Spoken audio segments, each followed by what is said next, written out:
Welcome to This Week Health Conference. My name is Bill Russell. I'm a former CIO for a 16-hospital system and creator of This Week Health, a set of channels and events dedicated to leveraging the power of community to propel healthcare forward. Today, we have an interview in action from the fall conferences on the West Coast. Here we go. Hello, we are here at CHIME Fall 2023, and we have one more interview in action. My name is Karla Arzola, and I'm the CIO at Rocky Mountain Human Services. And we have Beth today with us. Hi, Beth. Thank you for stopping by. Hi, Karla. Thank you. You want to tell us about your role and which organization are you in? Yes, absolutely. I'm Beth Cooper, Senior Vice President of Product Engineering and Data Strategy at Tivity Health. Awesome. So I have to say I called Beth because we were trying to set up our data strategy in our, actually we're setting up our data strategy in our organization, and she was like super informative. So thank you for that, Beth. You're welcome, anytime. So let's start with what's on top of mind for your organization right now? Right now is budget season, so budget is number one, but number two is planning for 2024 and beyond. So right now we're going through different strategies and making sure we're laying the right foundation and hardening the foundation that we've already laid from 2024 and then and beyond. So if we start to look at consumer engagement and, engaging and retaining our customers and clients and members, and that's one of the most important things we're focused on, and how do we create those experiences for them to want to live longer, healthier lives at Tivity Health through our products. So we as leaders, we come here to try to learn about what others are doing and some of the topics that we're interested in. Is there anything that you have heard, learned, that caught your attention in some of the initiatives that you have ahead of you? There's been a ton of discussion around AI, as you can imagine. Yes. And so it's been really insightful to hear where people are on their journey of AI, and not just the healthcare system resources, but also some of the vendors and the questions that they're asking about how can they engage to support and help their customers implement AI. Where do you start? So I think for that, one of the biggest things it's been in discussion, but one thing that solidified for me this week is you need to have AI governance in place before you do anything else with AI. If you don't have that governance with your InfoSec, your legal, compliance, and then your stakeholders at the table, it's gonna be really hard to be successful with AI and do it in a way that's with the most reduced amount of risk. So I'm standing up governance, and then also around how do you go start?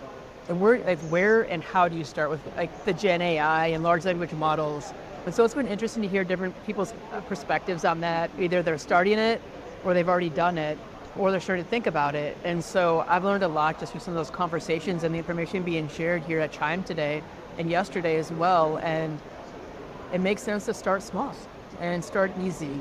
Absolutely. And prove it out, get your feet wet, and then grow from there. And so that has me thinking about, okay, how do we make sure we have the right foundation so that we can do something like that in 2024? So as a data expert, Beth, what are some of the concerns you have when it comes to, because everything is going to come to you, right? Because you own the data, you are designing all of that. So what are some of the concerns you have and that you are thinking, how am I going to, like you said, how do I start, right? Right. So what are some of those thoughts? Yeah, absolutely. So data is like the foundation of AI, right? Absolutely. And so for me, it's a couple of things. It's the security of that data and making sure that whatever we do with our data is what they call a walled garden, that it is not accessible to others. So as we're working with different vendors, cloud-based partners that have their own built-in AI, what are they doing with our data? Are they sharing it? Is it feeding another larger model on their end? Or is it walled off and is kept in a very secure space for just Tivity? So understanding where data is going, how it's being used within those models.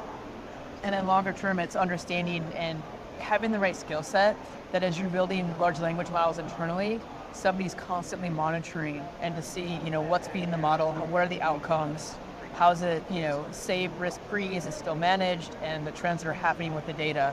And of course, you do none of that unless you have clean data that's quality and trusted as the foundation of that. So those are the things that are important for me as we start to seriously dip our toes in that space.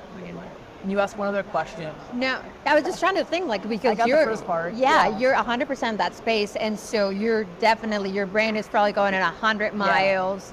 Because you know that it's coming to you, right? Absolutely. You would hope. It's already here. It's already here. And you talk to Zoom's got companion AI, Microsoft Teams has companion AI. It's like, do you turn it on? Do you not turn it on? If you do turn it on, where's that data going? Is it going to Microsoft? Is it going to Zoom? What is Zoom doing with that data? Or does it all stay in Tivity's ecosystem? Yeah. And so those are all the questions and things that we need to partner with our legal, InfoSec, and compliance teams on to make sure we're doing the right thing. How do you, because there's plenty of opportunities, how do you find the right partners in your case, right? What's important to you when you're looking for those partnerships? I think it's the game book of asking the right questions. Okay. And depending on what the product is, what the solution is, what problem are we trying to solve, and understanding, are they solving that problem in a silo, a sliver, or do they understand the holisticness of what the problem is that we're trying to solve?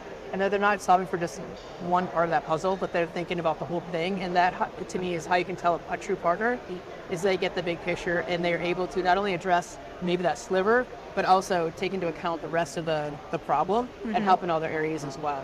Yeah. And it's also then understanding, again, the data. What the solution is, what is the data, what do they do with it, all the things that come along. That is super important. That I feel like people don't, Yeah. maybe some of the stakeholders that are not in the back, right, looking in and assessing all that information, they don't see the importance of really knowing where's our data going to go, Right. How are they going to take care of it, and then are they going to share it or not, Exactly. and then what happens if we split, if we're not partners anymore, you're going to keep it, or you're going to, and so those all the intricacies that we have to look into, right? Absolutely.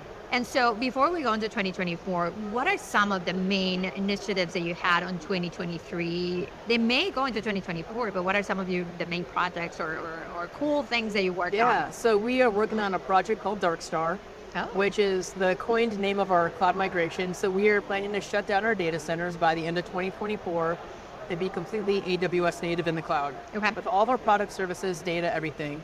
And then on top of that, we've also got Snowflake being implemented right now, along with data governance. And those two things are really laying and solidifying our foundation to be able to grow faster and deliver to the market quicker, features and functionalities and things like that. So we're continuing to, as we're moving to the cloud, we're continuing to reinvent or improve our tech stack, as well as how our products and things are architected and delivered. So, and then we're also laying that data modernization foundation, which is a lot of syllables there, but making sure our data is clean, quality, trusted through data governance. Yes. Ensuring we have business stakeholders at the table that own their data.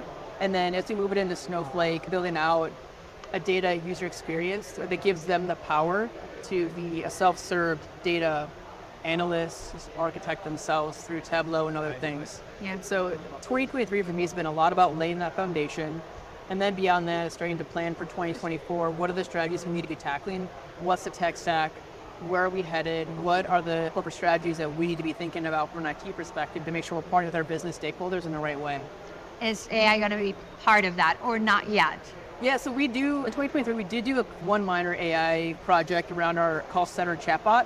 So we do have that in place. In 2024, I think we'll start to make movement towards governance. Okay. And make sure we have all the right structures in place so that we can confidently then go start to use some of the Gen AI functionality and things like that. There's a lot that has to come together from a stakeholder perspective to make that happen. And a lot of uncomfortable moments in that as well, because we have to get a lot of people's head wrapped around what it is, how we're going to use it, what are our use cases, where do we start. So we start to look at some of our operational functions. Do we keep it internal versus like consumer facing right away, and all the things that come along with what makes sense for us. Yeah, no, what are we willing to take on? And I'm glad that you are, that you're highlighting that and taking that step into, no, we're not going to jump into it. We're going to assess, we're going to figure it out what we need to have in place internally before we start bringing something new to the organization, right? Because it takes a lot to implement things and to, especially that technology that we really don't understand how, which impact is going to have. So thank you so much. Anything else you want to add? No, I just really appreciate This Week in Health, and thank you for taking the opportunity to interview me. This is a great event, and it's been so wonderful. Awesome. Well, happy to have you here. Thank you for the time. Yep. Awesome. All right. Thank you. Another great interview. I want to thank everybody who spent time with us at the conference. I love hearing from people on the front lines. It is phenomenal that you shared your wisdom and experience with the community, and we greatly appreciate it. We also want to thank our channel sponsors who are investing in our mission to develop the next generation of health leaders. They are CDW, Rubrik, Sectra, and Trellix. Thanks for listening. That's all for now.